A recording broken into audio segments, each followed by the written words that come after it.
Kalau misalnya kita menjurus-menjurus ya pasti istilahnya kucing dikasih pindang ya mesti ditututi lah. Namanya kasih sayang. Lu kasih gua sayang. Lu gak ngasih gue tendang. Enggak. Sebelum janur melengkung ya itu masih bisa kan bisa sepertiga malam ditikung. Itu lagi tren sekarang.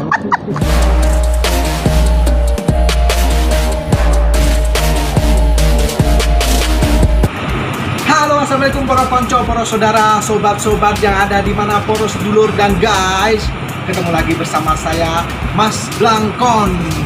Kita akan berbincang dengan seorang presenter yang bernama Brigita Manohara. Wajahnya sering menghiasi layar televisi kita. Langsung aja kita datang ke apartemennya.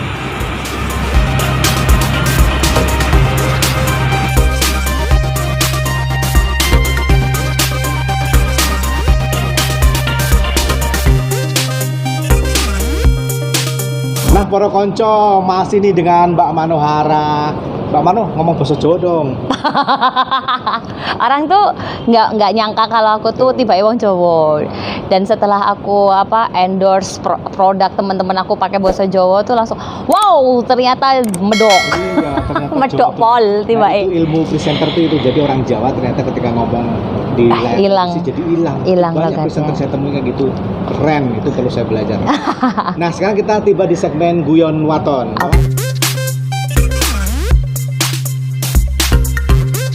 Ada beberapa pertanyaan yang Mbak Mano harus menjawab. Segmen-segmen ini dijawab pilihan tapi terus ada alasannya ya. Yang pertama, alright. Mbak Mano dalam kehidupan ini itu sering mengalami dikritik atau mengkritik sih Mbak Mano? Dikritik. Dikritik dalam hal apa contohnya? Lebih banyak soal siaran sih ya. Ya nggak apa-apa, karena kan kerja itu kritik untuk membangun. Cuman ya diterima aja. Kalau misalnya nggak cocok, ternyata kritiknya itu like dislike, ya nggak usah didengerin. Karena kalau didengerin malah sakit hati. Jadi mengantisipasi seperti itu ya? Di filter. Harus ada orang yang kita percaya yang memang tahu kualitas kita, sehingga kalau ada yang mengkritik tidak sesuai, kita tahu, oh ternyata nggak gitu kok, ternyata nggak separah itu kok, oh jadi kita jalan aja, ngapain, nggak usah didengerin. Karena kan banyak netizen itu yang Julita Handayani. Jadi nanti Mr. Blangkon itu harus benar-benar kuat hati, tebal telinga. Betul. Jadi jangan baper ya Mbak Mano. Yes. Nah, nanti kalau ada yang komentar di sini langsung aja tembak Mbak Mano. Jangan baper ya. Pertanyaan kedua Mbak Mano. Alright. Mbak Mano kan presenter ekonomi dulu juga pertamanya juga berbagai liputan sering di. Yes. Mbak Mano sendiri prefernya ke ekonomi atau politik sih kalau untuk membawakan acara? Saya suka semua. Tapi kalau disuruh milih itu lebih baik politik. Karena di politik itu perubahannya sangat cepat. Kalau kita bicara ekonomi, kalau dia volatilitasnya itu terlalu cepat, berarti dia akan menimbulkan kehancuran atau kerusakan. Nah, sementara politik kan beda menit aja bisa berubah. Ya, Mr. Blangkon pasti tahu gimana kalau misalnya kita lagi pilihan ketua partai, itu beda menit aja pasti udah berubah petanya. Nah, itu menarik.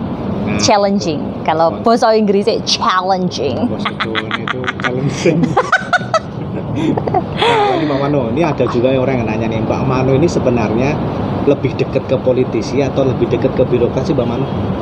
Saya lebih dekat ke ekonomi kalau sekarang. Tadi. Oh ya. Lebih dekat ke politisi. Karena ke birokrasi belum banyak teman saya yang jadi birokrat atau pejabat. Yang kemarin bareng sama saya baru beberapa yang jadi menteri. Yang lainnya kan birokrat lama yang saya mungkin masih belum kenal dekat. Makanya saya bilang saya lebih dekat ke politisi. Dan for your information, teman-teman, di tempat kita itu kan namanya DPR itu selalu jadi narasumber ya dari beberapa komisi pun. Nah, makanya lebih dekat ke politisi. Pernah nggak sih digodain dalam tanda petik sama Pak Presiden? Itu perlu tahu nih. Presenter tuh rata-rata. Kalau katanya orang Jawa, ayo mes noti di, mesti. Bagaimana sih mengantisipasi itu, Mbak Mano? Artinya menjaga hubungan baik tidak bertendensi ke situ gitu. Pinter-pinternya kita lah. Kalau misalnya kita menjurus-menjurus ya pasti istilahnya kucing dikasih pindang, ya mesti ditututi lah. Itulah. Tapi kalau misalnya kita bisa jaga batasan-batasannya, ya bisa. Nah, itu. Dan itu godaannya berat. Betul. Apalagi belum nikah. Apalagi belum Masih nikah. jomblo. Nah, ini jomblo, blo. Masa sih dan posisi terkenal di jomblo kan nggak mungkin lah Bang Mano. Sekarang dekat dengan siapa sih Bang Mano? Ada. Pengusaha, orang jurnalis juga, atau profesinya apa? Pengacara, pengangguran banyak acara. Karena yang dikerjain dia banyak kayaknya. Waduh, mentang-mentang dia masternya juga pengacara. Enggak juga sih tapi. Maksudnya bukan pengacara hukum bener enggak, tapi memang acaranya banyak. Nah, itu patah hati tuh. Nah, para jomblo-jomblo tenang, para jomblo-jomblo. Sebelum janur melengkung, ya itu masih bisa, kan bisa sepertiga malam ditikung. Betul. Itu lagi keren sekarang. Lanjut. Iki pertanyaannya kok cabut-cabut sih? Sih gampang-gampang aja lah. Kalau seumpama Mbak Mano ditugaskan ke luar negeri, negara mana sih yang paling Mbak Mano favoritkan? USA. USA. Terus apa? Amerika. Itu satu, karena saya masih muda, jadi kalaupun perjalanannya jauh, ya masih belum keju-keju, belum pegel-pegel banget. Karena nanti kalau misalnya udah tambah usia kan males ya. Karena di Amerika itu terakhir saya 4 tahun ke sana waktu pilihan presiden itu, saya kan ke beberapa kota. Saya melihat, oh ternyata beda-beda ya karakteristik wilayah ini. Makanya kok mereka istilahnya states ya, negara bagian, nggak kayak kita. Kalau kita ini meskipun terpisahkan lautan, kita kan masih ada satu pengikat gitu ya. Kalau mereka kan benar-benar, dan ternyata nggak kayak yang kita bayangin. Kita ngebayanginnya kan Amerika tuh New York, Amerika tuh Los Angeles, padahal ya misalnya sebelah Los Angeles itu ya sepi guys, podo ae guys. Kayak gitu lah. Alhamdulillah saya udah pernah. Iya, gaya. Tapi lebih ke dunia Eropa lebih banyak ya. Mbak Mano, pertanyaan selanjutnya Mbak Mano. Mbak Mano ini dalam menjalin hubungan sama teman, sama konco kerabat. Mbak Mano lebih memilih untuk menjadi seorang yang mengagumi, atau Mbak Mano itu cenderung untuk aku biar bisa menjadi dikagumi banyak orang? Enggak lah, capek, ngapain? Mending biasa aja. Maksudnya lebih baik kita belajar dari orang dibandingin kita tuh dikagumi. Karena pujian itu sebenarnya istilahnya tuh pisau yang ngiris kita tuh pelan-pelan kalau kita terbuai, kayak gitulah. Nah itu harus hati-hati. Saya tuh nggak terlalu senang sih sebenarnya kayak dipuji-puji kayak gitu-gitu. Karena kalau ngelihat orang mujinya terus ternyata nggak sesuai sama hati kan kesel banget. Agak mentolo, marut cucu Nah tadi kan Mbak Mano udah menjelaskan tentang. Ya kok kelilipan ya? Oke dari tadi gini. Nanti sudah punya cowok ternyata, tapi sebelum janur kuning melengkung ya jangan khawatir.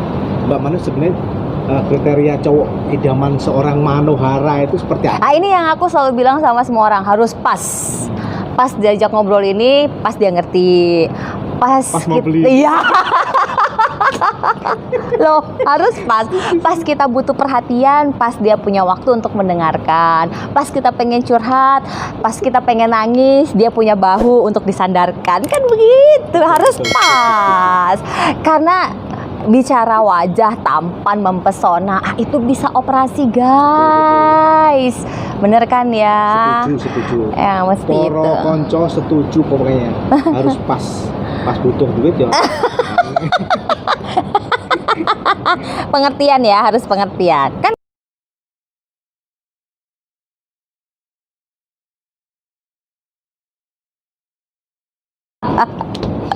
Mbak Mano, Ini Mr. Blankon nih tanyanya aneh-aneh ah. ini Mbak Mano lebih dekat sama orang tua tuh papa apa mama?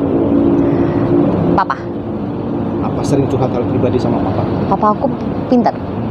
Papa aku diajak ngomong ngerti. Papa aku tuh pintar gambar. Jadi dulu waktu aku kuliah sering juga? Enggak, tapi dia pintar gambar. Dia sering ngerjain tugas aku. Itu dulu. Memang sejauh mana sih papa itu menentukan Mbak Mano memilih A, B, C gitu? aku selalu dengerin papa aku. Misalnya SMA dulu aku pengennya ke SMA 2 Kediri, tapi karena papa aku SMA 1 suruh masuk SMA 1, ya aku masuk SMA 1. Satu alumni sama Mas Pram. Ya begitu. Jadi aku dengerin sih. Cuman kan papa aku udah almarhum. Oke. Sepi deh. Ini pertanyaan terakhir nih. Ini sebenarnya Banyak pertanyaannya. dengan kemarin yang Mbak Mano jalani. Mbak Mano, jika ada kesempatan menjadi istilahnya, ditariklah oleh pemerintah, Mbak Mano lebih memilih menjadi seorang menteri atau seorang duta besar sih, Mbak Mano? Menteri dong. Kalau duta besar kan istilahnya skopnya kecil. Tapi kalau menteri kan kita bisa buat kebijakan, sekali lagi yang aku bilang tadi Mas, bisa untuk semua orang. Dan aku menteri spesifik ya, BUMN atau ESDM. Oh, menteri yang cair. bukan itunya, tapi karena aku spesifik belajar itu. Oh, gitu. Aku Tapi spesifik belajar itu. juga. Karena kan jangan sampai misalnya kita ditempatkan di suatu tempat yang kita nggak ngerti, yang pada akhirnya nanti kita malah dipinterin orang. Nah, itu kan jangan sampai, amit-amit. Oke, para konco, itu tadi segmen Guyon Watan. Ada sedikit sekelumit yang bisa kita ekspos. Menarik untuk menjadi tontonan bagi para pemirsa yang ada di rumah. Setelah ini kita langsung ke segmen Sinau. Sinau bareng udah ya? Udah, guys. Kondang. Opo Tetap masih meneh dengan kuwi. Mbak Manuara. Oke, stay tune Check di it out. Lakon TV. Check it out, guys.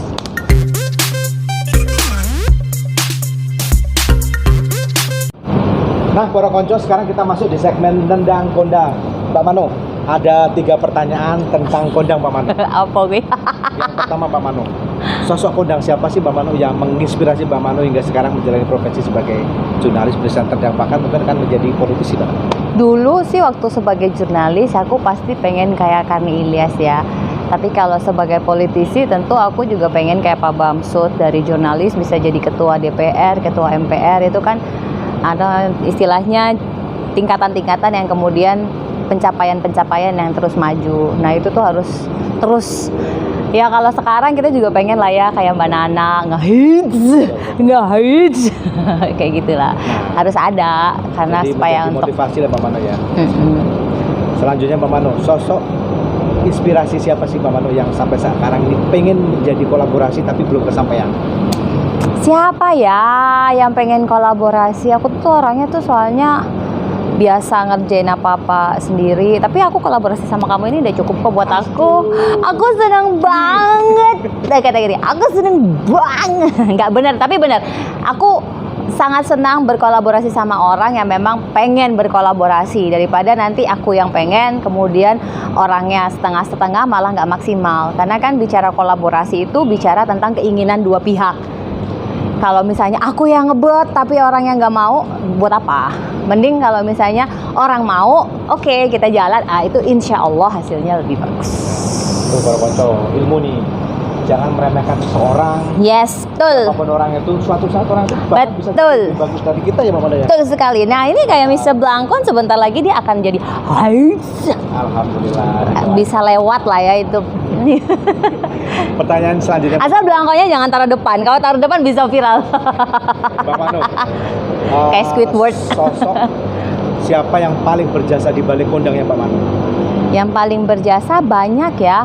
Karena tiap fase dalam hidup saya itu selalu ada orang yang membantu. Kayak dulu waktu saya pertama kali di PDI Perjuangan waktu masih kuliah, ada saudara saya, anaknya Pak D saya, itu yang memperkenalkan saya, terus mengenalkan saya juga sama dunia radio. Terus kemudian waktu saya pertama kali masuk TV, ada Mas Maman namanya, yang sekarang juga ada di Jakarta, tapi dia IO gitu, sama Tante Vivi. Tante Vivi ini temannya mamaku yang bantu propose aku ngasih tahu kalau ada istilahnya di JTV waktu itu. Nah, selalu ada fasenya. Dan aku selalu ingat, kayak aku ingat banget sama dosen aku namanya Pak Salatun, yang dia itu promotor aku waktu aku S1 arsitek yang sampai 9 tahun gak lulus, 7 tahun ya, 7 tahun. 7 tahun gak lulus, guys. Itu dengan kesabaran beliau tuh akhirnya aku bisa lulus walaupun nilainya B, belas kasih. Iya, gini. Kalau sekarang ada Prof Hik yang sabar banget. Waktu aku S2 UI ada Bu Sulastini yang sayang banget sama aku. Sampai sekarang kayak ibu aku di sini. Selalu ada orang-orang kayak gitu, nggak cuma satu orang. Karena itu tadi kolaborasi. Karena ada frekuensi yang sama, terus habis itu kita bisa memposisikan diri dengan baik, makanya terciptalah kolaborasi sinergi yang menghasilkan aku sampai sekarang. Wis, keren. Nah, apa nih jika ada kesempatan orang itu ada di depan Mbak Mano, apa yang ingin disampaikan ke orang-orang tokoh-tokoh yang tadi membuat inspirasi Mbak Mano dan juga dibalik suksesnya Mbak Mano?